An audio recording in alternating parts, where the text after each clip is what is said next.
देवी गीत अच्छा लगे तो प्लीज सब्सक्राइब करें और कमेंट करके बताएं मेरा देवी गीत कैसा लगा।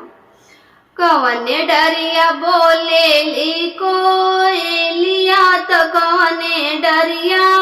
मोर बोले हो, मैया मोर कवने डरिया सोहे सहरे सवाता कवन डरिया देवी सोहे हो, मैया मोर कवने डरिया सोहे सहरे सवाता कवन डरिया देवी सोहे हो। अरे कौने डरिया सोहेली कोयलिया तो कौने डरिया मोर सोहे हो, मैया मोर कौने डरिया सोहे सहरे सवात कवन डरिया देवी सोहे हो, मैया मोर कौने डरिया सोहे सहरे सवात कवन डरिया देवी सोहे हो। आम डरिया सोहेली कोयलिया तो बासा डरिया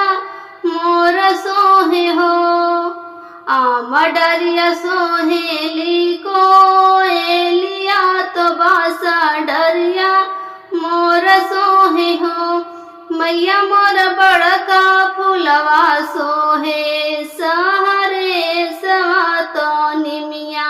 डरिया देवी सोहे हो, मैया मोर बड़का फुलवा सोहे सहरे सवातो निमिया डरिया देवी सोहे हो।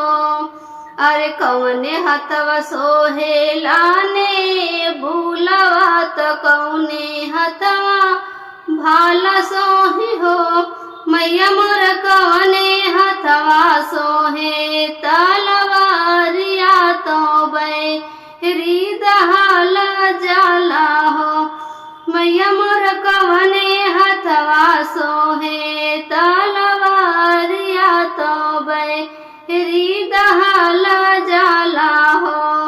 बाएं हथवा सोहे लाने भूलवा तो दाएं हथवा